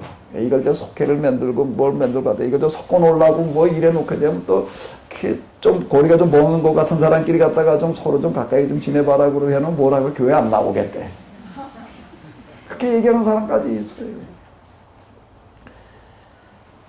지금 초등학교, 중학교 다니는 애들도 그렇고요. 다 끼리끼리 모이게 되어져 있습니다. 서로 뭔가 통하는 사람끼리, 통하는 것끼리 모이게 되어져 있거든요. 자, 하나님께서 일을 하시는 내가 다 들었다, 다 봤다, 다 알고 있다. 그래도 내가 내려가서 이제 그들의 문제를 해결하겠다. 그런데 그 하나님이 어떻게 내려오시나요? 그 하나님이 어떻게 해결하시나요? 하나님께서 해결하시는 방법은 어떻게 해요? 통해서요. 누구를 통해서요? 어떤 사람을 통해서요? 어떤 사람을 통해서요? 같이 일을 하려면 나가서 사업을 하고 뭘 하다못해 구멍가게 하나를 하더라도 뭐가 맞아야 돼요? 그래서 도둑들도 뭐가 맞아야 된다고요?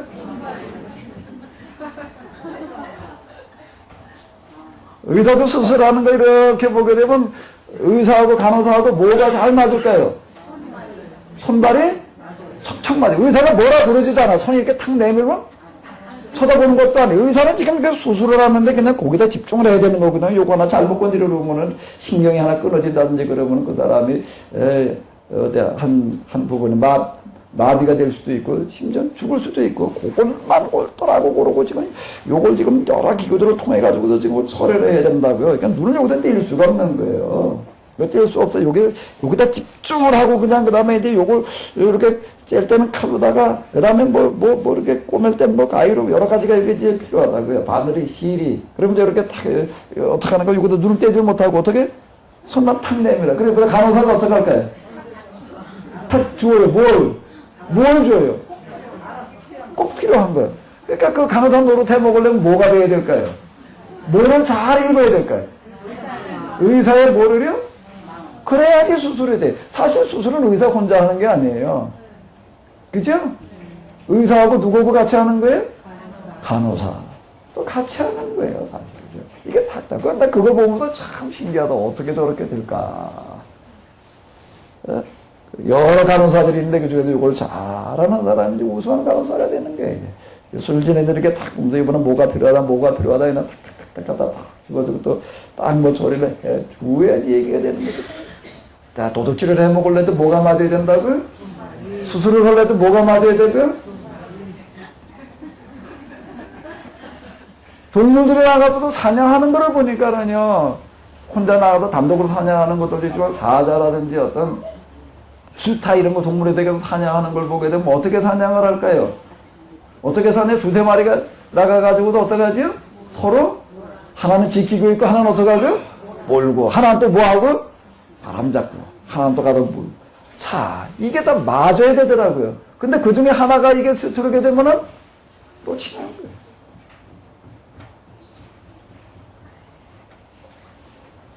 자, 그럼 여기서 우리는 하나님께서 모세에게 이와 같이 얘기하고 계시는 거예요.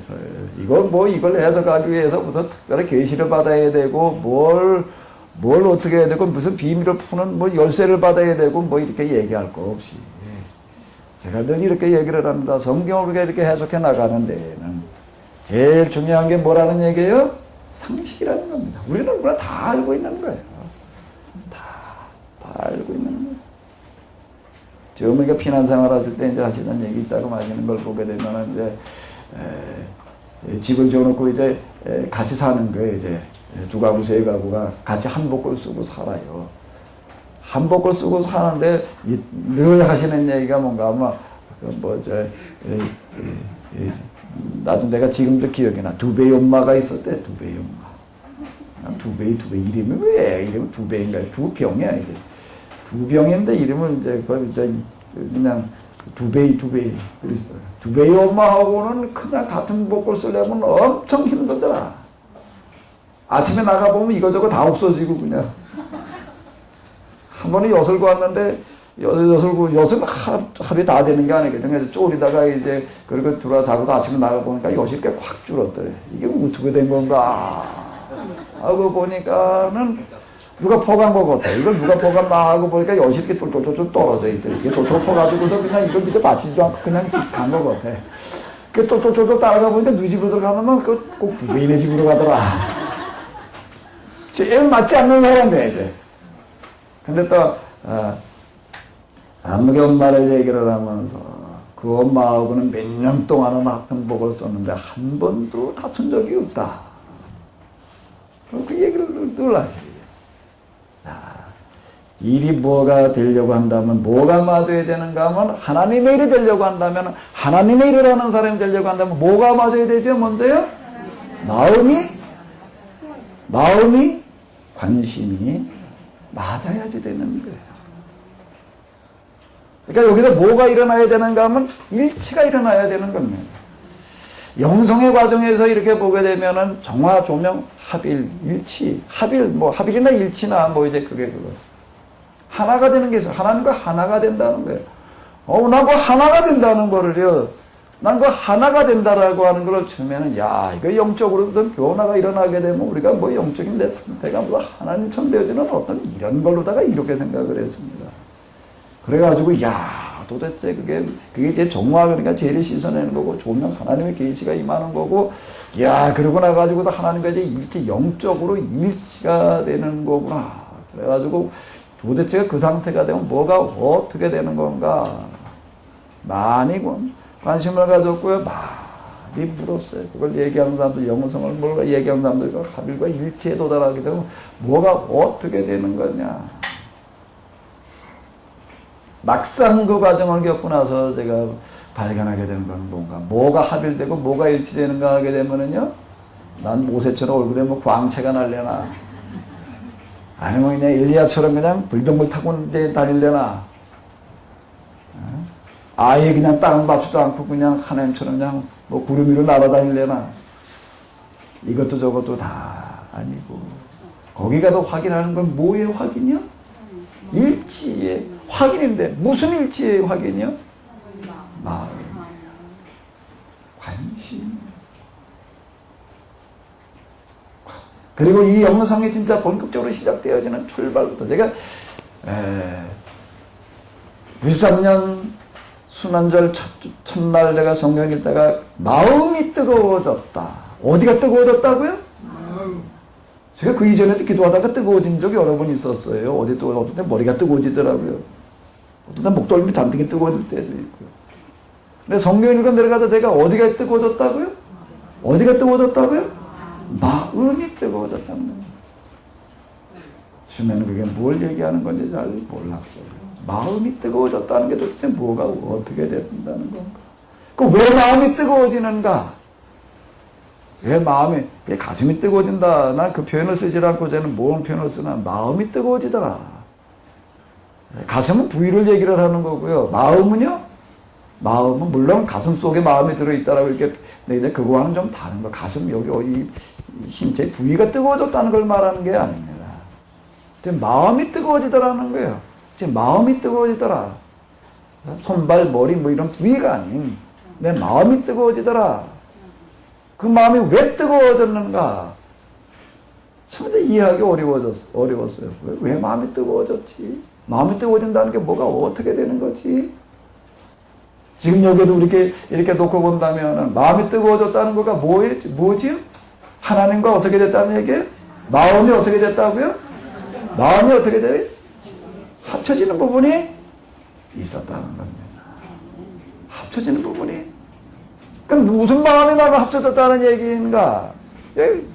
관심의 문제예요. 제가 목회를 시작하고 나가지고서 교인 하나도 없는 지역에서 들어가다가 목회를 하게 됐는데, 아무도 없는 교인 하나도 없는 그런 교회 새벽마다 나와가지고 제가 몇 달 기도했어요. 진지하게 진짜 기도했어요. 하나님, 제가 어쨌든 신학교 졸업하고 지금 여기 이렇게 목회자로 시작을 하게 되는데, 제가 이제 여기서 뭘 해야 됩니까? 뭘 해야 됩니까? 이거 한 가지만은 제가 계속 몇 개월 내가 진지하게 물었어요. 그때 하나님께서 뭐 꿈으로도 얘기하지 않으시고, 환상을 보여주셔놓으면 그것도 아니고, 뭐 음성이 들려온 것도 아니고, 뭐 아무것도 없었어요. 근데 이제 지나놓고 난 다음에 가가지고 이렇게 보니까 하나님께서 그 기도에 응답을 하셨구나. 그 응답이 뭘로 다가왔는가 하게 되면은요, 교회 성장 세미나, 좀 더 정확하게 얘기를 하게 되면 정사멜이라고 하는 분이 하는 교회 성장 세미나라고 하는 게 있었는데, 거기가 가자고 그래가지고서 이렇게 갔는데, 제가 가서 이렇게 느낀 거는 뭔가 하게 되면은 그 분위기가 뭐하고 흡사한가 하게 되면 아메이 뭐 한다고 그래가지고서 누가 탁탁한가 그 얘기하는 바람에 이제 한 번 또 가본 적이 있어요. 아메이. 다이아몬드 모래나. 그랬더니 뭐 한 달에 무슨 뭐 몇백만 원이 뭐 저절 굴러 들어온다. 어떤 말빨 좋은 사람이 나서 얘기를 하니까 그냥 사람들이 얼마나 열심히 집중을 하고 잘 이제 난 그 아메이 하는 분위기나 교회 성장 세미나에 뭐 앉아있는 목회자들의 분위기나 너무나도 없어요. 제가 느낀 거는요. 제가 목회자로서 처음 간 세미나였어요. 지금도 잘 상상하게 기억을 하죠. 도대체 목사님들이 모여가지고 신학교도 할 때 신학을 공부하고 신학생인데 이제 한 목회자로서 이제 햇병아리 전도사로서 내가 여기에 가가지고 두세 목사님들이 모여가지고 뭘 하는가 까봤더니 다단계 판매하는 어떤 그런 이런 조직에서 교육하고 있는 거나 다를 바가 없어요. 저한테는 그렇게 다가왔어요. 저한테는. 제가 그게 얼마나 충격을 받았는지. 목사님들의 눈빛이 하나님의 일을 하겠다고 뭐 하나님을 하고 사명을 운운하고 하는 그런 목사님들의 겨울에 장사꾼들의 눈빛과 다를 바가 없는가. 내가 어떻게 하면 교회를 양쪽으로 성장시키냐라고 하는 또 이런 그 방법적인 방법 그런 걸 가지고 다루는 어떤 이런 그때는 그런 세미나가 또 한참 일어났대요.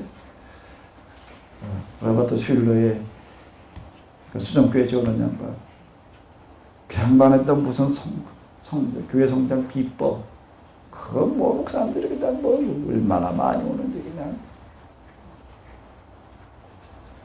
참 이것 때문에 와가지고서 충격을 받아가지고 기도하려고 그러고 뭘 해야 됩니까? 그러더니 그 다음에 기도의 제목이 바뀌어버리고 말았어요. 나도 모르게. 그런데 우리 교회가 지금 목사들이 목회자들이 다 이 모양이 되어서 도대체 이 노릇을 어찌해야 됩니까? 나도 모르게 이게 바뀌어지더라. 도대체 이걸 이 노릇을 어찌해야 됩니까? 눈에 들어오기 시작하는 게 이게 들어오기 시작해요. 목회자들 모임 무슨 뭐 어디 가보게 되면 다 화제가 뭔가 하게 되면 다 이게 어디다 교회 자리를 잡아가지고서 뭘 어떻게 대출을 받아가지고 뭘 어떻게 하게 되면 뭐가 어떻게 되고 이게 목사님들 모이는 자리 가게 되면 얘는 뭐가 기꾼형 어떻게 막을 수도 없고 갔다 오기가 하게 되면 나는 기도하는 시간에 이게 귀를 씻어야 돼. 목사가 가서 목사님들 모인 자리에서 듣고 와야 되는 소리가 겨우 이런 소리인가. 어떻게 정말 우리 시대에 하나님의 뜻을 실현할 거냐.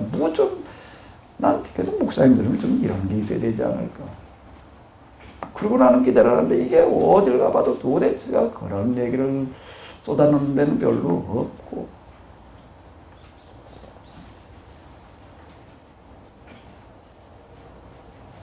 지나가다 보게 되면은 어디 뭐 아파트가 들어선다 그러고 주변 상가마다 교회 없는 건물이 없고 전도를 한다고 그러는데 진짜 영원군 뭐 얼마나 좋은 얘기야. 정말 영원 뭐 그거보다 더한 그 과제가 없죠. 지상과제지 그거는 가장 고상한 거죠. 근데 보게 되면 뭘 하는 거예요? 영원군이라고 하는 거가 전도라는 거가 사실은 영원군이라고 표방을 하고 있지만 사실은 뭐예요? 교인 쟁탈.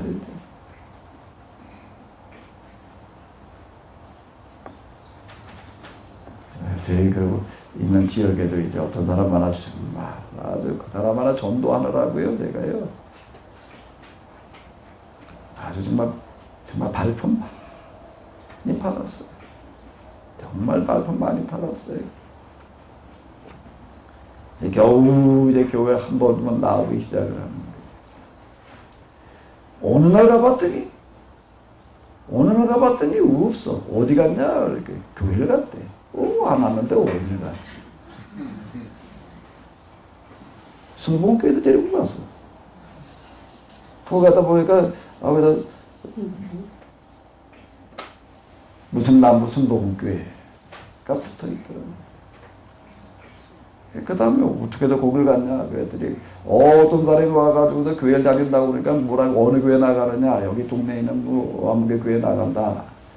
가보니 이게 뭐 니집 문간방에서 드리는 뭐 교회같이 저는 교회 나간다. 그러니까 뭐라고 이러라면 그 교회 가가지고 복 못 받는다. 교회를 뭐 하나 못 받게 생겼나? 우리 교회 와라. 그래야 복 받는다. 그 얘기를 들으니까 제가 좀 열을 받더라고요. 옆에 보니까 뭐가 있나 삽이 있어. 삽으로 뭘 했을까요? 뭘 했을 것 같아요? 그는 뭐 교패를 갖다 붙여놓는 거 확 긁어버렸어. 확 긁어버렸어. 그 다음 지나가다가 또 예배시간 주일날 이렇게 보니까 아예 거기 와가지고 앞에 서 있어. 또 어떡하려고? 참 이게 전도인가? 전 사실 이런 거 가지고 열 많이 받았습니다. 열 많이 받았어요.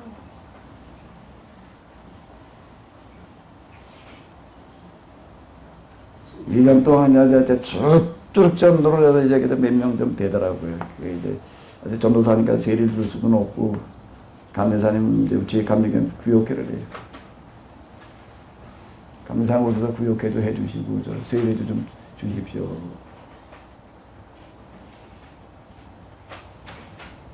그러니까 끝나고 나왔더니 그 목사님, 감리사님 뭐라고 얘기를 하는가. 여기 언제까지 있을 거야? 언제까지 있겠냐? 그냥 있어야죠. 그게 무슨 소리야, 젊은 놈이 말이야. 빨리 나와. 개인적으로는 굉장히 고맙기도 하면서요. 그건 아무리 있어봐도 교회가 성장될 때도 아니고, 뭐. 그러니까 나와서 좀 넓은 데 가서 한번 좀 해봐라. 고맙기도 하면서도 한편으로는 대단히 좀 서글퍼져요, 그런 거.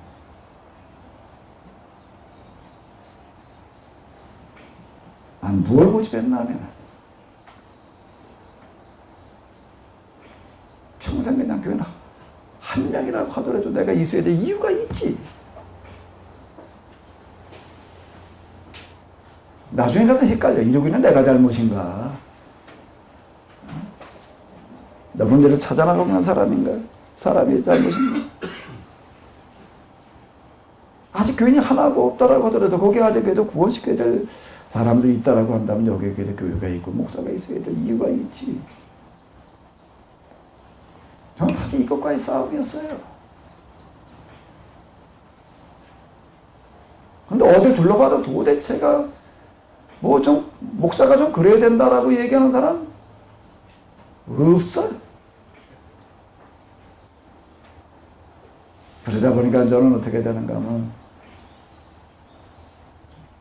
그런 자리 자꾸 나가기가 싫어지더라고요. 나가봐야 이놈 게 스트레스만 돼, 나한테. 열만 받고.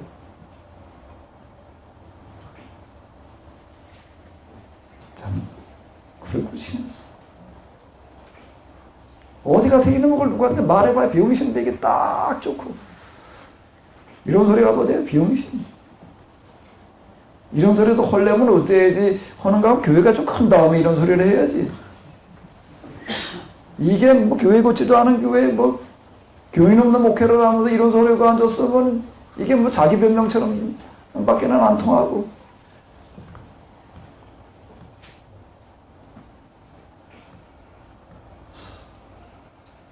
갈 곳이 없더라고요. 마음 둘 곳이 없고.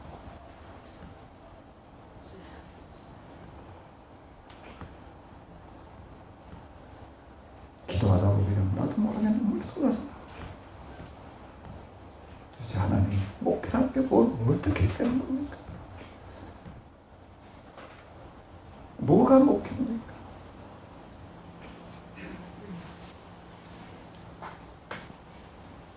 사실 목회하면서 제일 힘들었던 부분이 바로 이 부분. 이런 갈등. 여러 해 전 그러고 있었어요.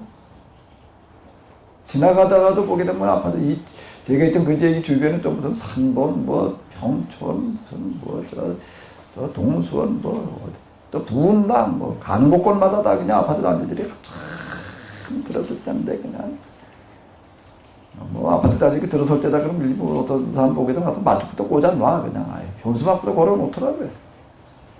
그리고 그다음 뭐 상가마다 그냥 교회 없는 건물이 없고 어떤 데로 상가마다 그냥 2개, 3개까지 있는 데가 있더라고요. 그런 현장을 보면서 정말 통곡했어요. 과연 이렇게 하면서 이게 목회라고 그러고 이렇게 하면서 이걸 전도라고 그러고 그리고 이걸 교회 성장했다고 그럴 수 있는 건가? 진짜 목회라고 하면 교회에 있는 자리 어제 내가 여기서 좀 해봐야 되겠다. 근데 다른 교회가 미리 와 있으면 그냥 부어야지. 주변에서야 정말 여러 가지 봤어요. 우리 집은 어떤 목사님은 이렇게 교회를 옮기려고 자리 가서 계약을 해놨어요. 단독 건물. 그래서 좀 이렇게 보기도 깔끔하게 금방 지어놓은 거니까 괜찮아. 이거 계약을 해놨다고요. 다른 어떤 사람이 와가지고서 그 건물을 빌리려고 오니까 이미 계약이 됐대. 그러니까 뭐라고 얘기를 하는가 하면 얼마에 계약했냐. 내가 더 줄 테니까 나하고 계약을 하자. 그 사람이 누군가 목사예요. 다른 교회가 와도 계약을 했다는데 그걸 와가지고도 그 사람하고 계약 파기하고 나하고 계약하자. 내가 더 주겠다. 거의 여러 번 봤습니다. 2층에 교회가 있었어요. 건물도 조그매요. 상가도요. 뭐 자리가 그렇게 크게 썩 좋고 뭐 그런 것도 아니에요. 그분도 어디 뭐 돈 별로 없고 그냥 갈 때도 별로 없고 그러다 보니까 얻어가지고 겨우겨우 그냥 2층에 그냥 그러고 이게 있는 거예요. 근데 그 건물에 지하가 있었는데 또 어떤 사람이 와서 지하를 빌리겠다고 그러는 거예요. 그러니까 뭘 하려고 그러냐. 교회를 하려고 그런다. 주인이 우리 건물에 그 조그만 건물에 다 해서 3층 건물이에요. 무슨 10층, 20층 되는 것도 아니고 2층에 뭐가 있어요? 교회가 있는데 어떻게 지하에다가 또 교회를 하냐? 아 그건 걱정하지 말고 그냥 빌려만 줘라. 그러니까 교회도 안 다니는 주인이 뭐라고 그러나 난뭐 양심상 2층에 교회가 있는데 내가 또 지하에 또 교회하라고 내가 빌려줄 수가 없다.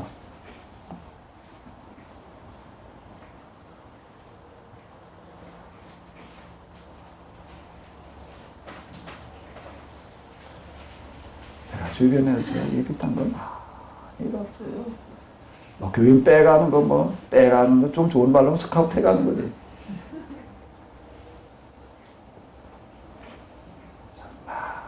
많이 울었어요. 93년 4월 5일 수능절 첫날. 그날도 제가 새벽기도 나가가지고 피눈물을 뿌렸어요. 도대체 하나님 이런 목회 현장 속에서 내가 뭘 해야 됩니까? 이거 그냥 두고 볼 수는 없는 노릇이고 이러고 있다가 이 교회가 그냥 서로 자멸하고 말 텐데 이걸 어찌 해야 됩니까? 그러면서 제가 이제 아무리 나 같은 목회해가지고서 무슨 여기서 성삼이 있을 것도 않고 원래 저는 목회보다는 좀 공부 쪽이 좀 맞는 것 같더라고요. 제가 만 5년 됐을 때, 만 5년 동안 목회 현장에서 저 이루고 있다 보니 이제 더 이상 내가 여기서 할 수 있는 일이 없고, 다시 전 이제 공부하러 가가지고, 제 교회가 뭐냐? 교회는 이래야 된다. 이걸 가지고 제가 좀 씨름을 해보겠습니다. 사실 그러고 들어온 날이에요. 그리고 제가 복음서를 펼쳐놓고 읽어 내려갈 때 제 가슴이 뜨거워지기 시작을 했어요.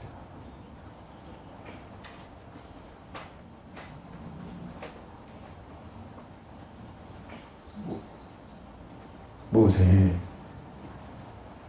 시내산 떨기나무 불꽃이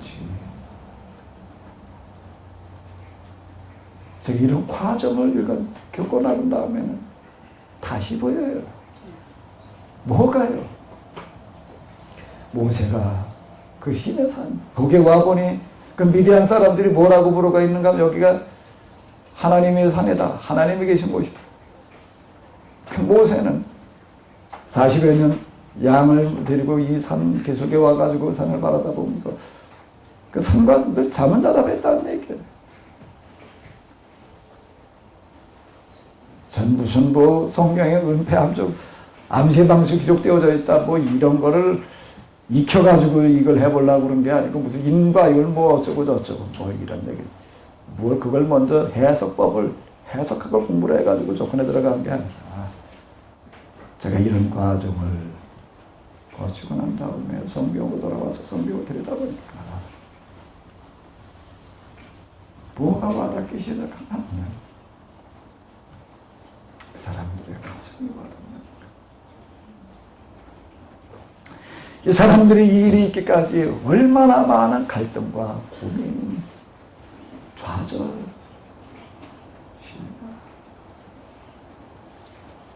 사기, 잠 못 이루는 밤들이 있었던가, 눈물과 통곡과 탄식, 이런 것들이 있었던가. 가슴으로 성경을 읽어 내려가는 게 저는 이렇게 터득됐습니다. 우리가 지난 시간까지 아브라함 그리고 요셉, 아브라함 요셉 이 부분을 나옵니다. 하나님께서 아브라함에게 이르시되 내 본토와 친척과 아비 집을 떠나 내가 내게 지시할 땅으로 가라. 그 구절 속에 그냥 하나님께서 아브라함에게 이렇게 얘기하셨구나라고 그냥 문자로 읽어 내려가던 그 구절 속에 저에게 와닿는 게 같이 생겨요. 뭐가요? 아브라함의 가슴. 그게 나이 75세였더라. 75세였더라는 이야기가 그때 나이가 75이었어. 그 얘기가 제가 겪어보니까는요, 이런 싸움 속에서 제일 힘든 게 뭔가 하면 나이 먹는 거예요. 애들은 커가고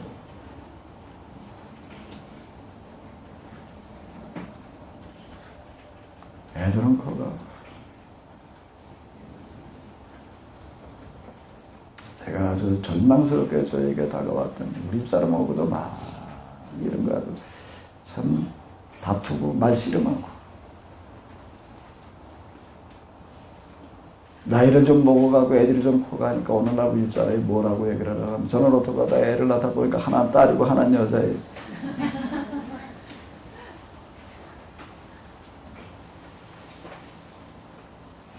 우리 집사람이 어떻게 우리가 계속 여기서 살 수가 있느냐, 목회를 여기서 계속 하려고 하더라도 집은 좀 옮기자 그러는 거예요. 그럼 뭘 옮기냐, 그냥 살지. 그냥 그러고 저 진짜 아주 아침에 부엌을 나가보게 되면은 싱크대가 아주 그냥 발자국으로 아주 그냥 새까매. 뭐가요? 쥐들이 와가지고 얼마나 난장판을 치고 가는지. 그게 저 세수 비누부터 비누를 보게 되면 쥐들이 다 갉아나가지고서. 어떤 때 우리 사람이 부엌에 아침에 들어가다가 그때 기겁을 하고 뛰어나고 쥐가 튀어나오는 바람에. 이게 붙은 막이라는 것이 내가 그냥 못 살겠다. 뭘 못 사냐, 그냥 살아야지. 그리고 눌러 참았어요. 그건 좀 그런데 여름에 또 뭐가 나오나 또 뱀이 나와 또. 따라가 그냥 천장으로 그냥 뭐 쥐가 후두두두두두 지나가는 거는 뭐 그냥 늘상 있는 얘기고. 그냥 내가 언제쯤 가서는 말문이 막혔나 하게 되면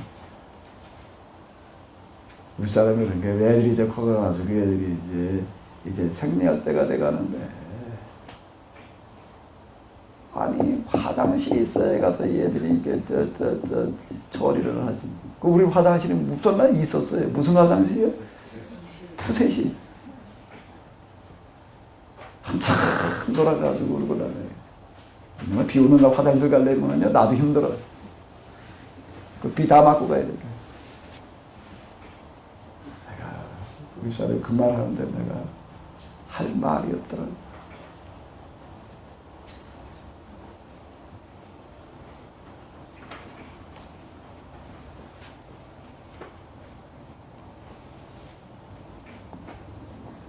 아브라함의 나이 75세였다. 모세의 나이 80이었더라.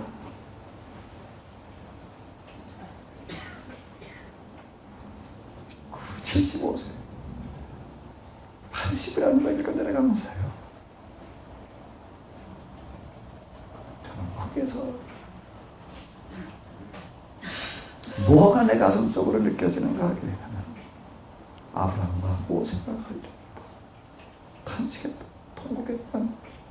그 눈물의 탄식, 그 눈물의 가슴, 이게 읽혀져요. 그게 느껴져요.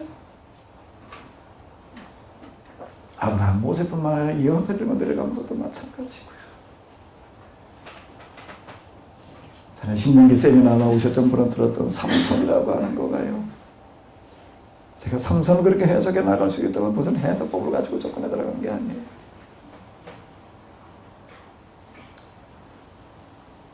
성경을 읽어내려가면서 한 구절 한 구절 속에 들어가면 삼손의 마음이 느껴지는 거예요.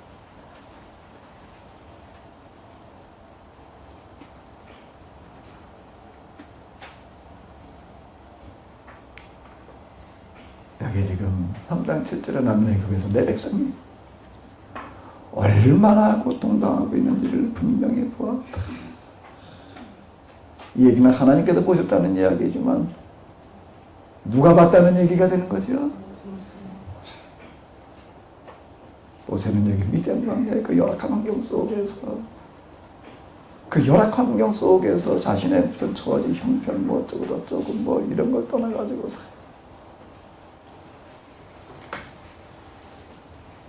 애굽에서 히브리인들이 얼마나 고통당하고 있는지를 가슴으로 느끼고 있었다는 거예요. 또 강제 놓고 노동을 시키는 자들의 울부짖는 소리도 다 들었다.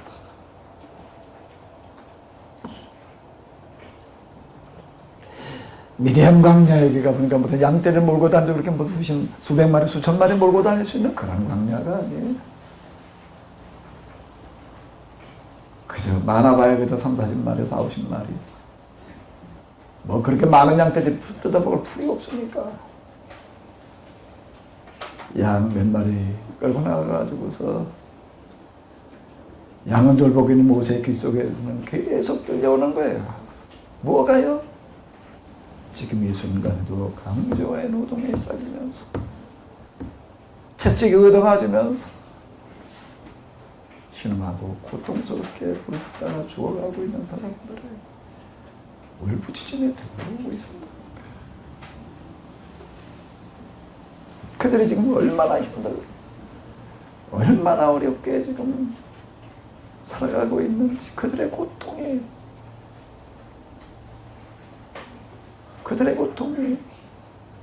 모세의 가슴, 모세의 뼛속에 깊이 사무치고 있었다.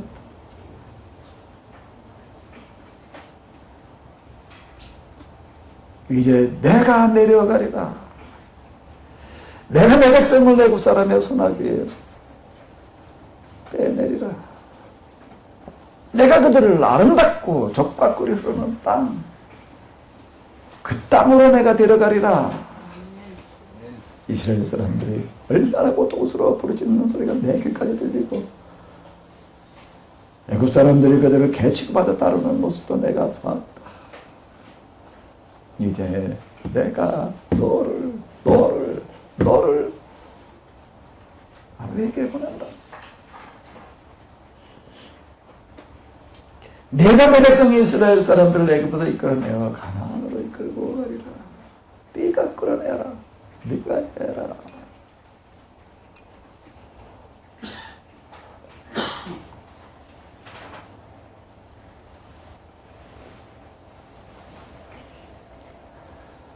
지금도 똑같이 이 세상에 있는 온갖 시련과 고난 때문에 고통, 울부짖고 그리고 꽤 사무친 한을 품은 사람들의 그 고통의 소리가 하나님께 다다르고 있다는 것. 그 하나님 그걸 다 듣고 다 알고 다 보고 계세요. 그 하나님 동시에 또 그걸 해결하기를 원하시는 거예요. 우리는 비극적인 고난의 현장, 말도 안 되는 모순의 현장을 바라다 보면서 뭐라고 얘기를 하면 이렇게 얘기를 한다. 하나님은 살아계시다면 어떻게 도대체 이런 걸 그냥 둘 수가 있느냐. 도대체 이 하나님 뭘 하고 계시느냐. 그 하나님 지금 눈 감고 계시나요? 귀 막고 계시나요? 마음을 닫아 놓으셨나요? 아니에요. 다 보고 다 듣고 다 가슴으로 통증을 느끼고 있어요. 근데 왜 그분은 그냥 계시는가? 그분이 왜 그냥 계신가? 그분이 그냥 계시는 게 아니에요. 그분은 지금 어떻게 하고 계시죠? 그 문제를 해결하기 위해서 찾고 계세요. 찾고 계세요. 찾고 계세요. 찾고 계세요.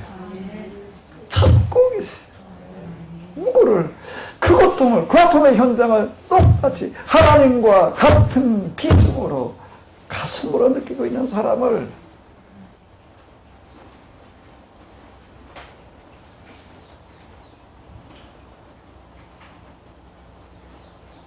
그분은 지금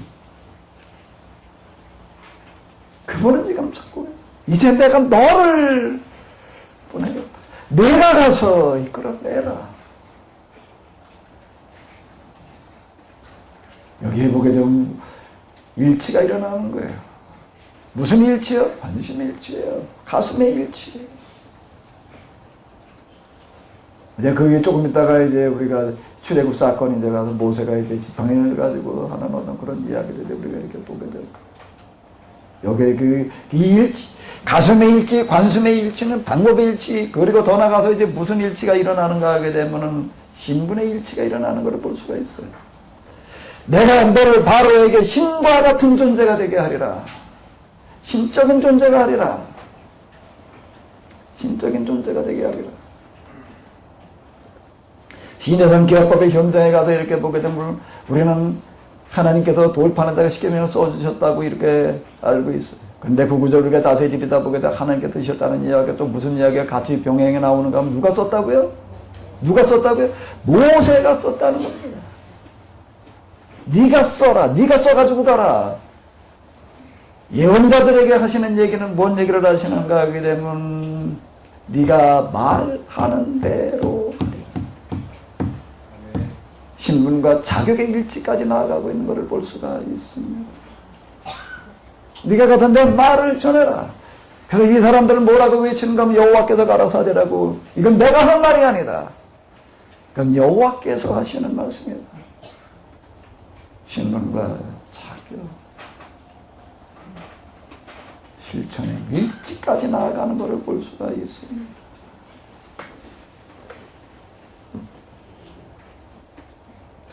지금도 그분은 찾고 계십니다.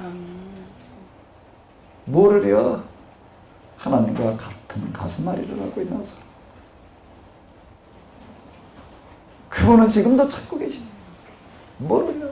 하나님과 같은 피눈물을 흘리고 있는 사람. 예수님께서 십자가, 지금 우리가 순환절 다음 주가 이제 사순절교 순환절을 보내고 있는데 예수님께서 돌아가실 때 십자가에서 뭘 흘리셨다고요? 기도하실 때 땀방울이 뭐처럼요? 핏방울처럼. 창에 찔리셨을 때 뭐와 뭘 쏟으셨다고요?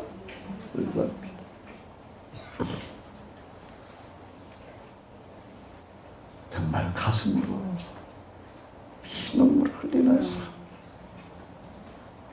가슴으로 피눈물을 흘리는 사람을 그분은 지금도 찾고 계시다는 겁니다.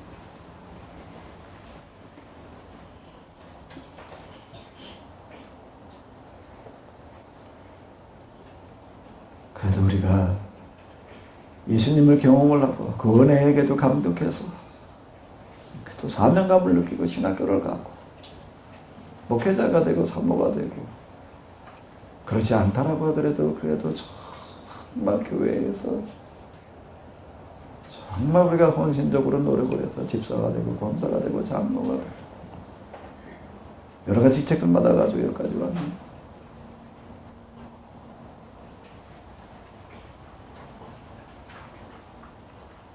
내가 뭘 끝까지 초심을 잃지 말아야 되는가? 이 하나님의 심장, 힘눈물, 이 관심. 현실 속에 들어와가지고 부딪히다 보니까 이게 다 퇴색돼요. 초심은 강대 없고 뭐만 남는가 하게 되면 하나님의 일이 그 다음 뭐가 되면 목회가 돼요.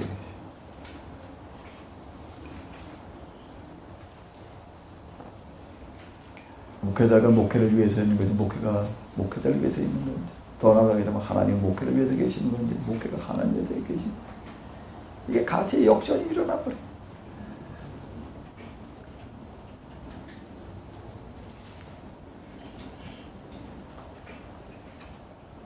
그래도 이 자리까지 오신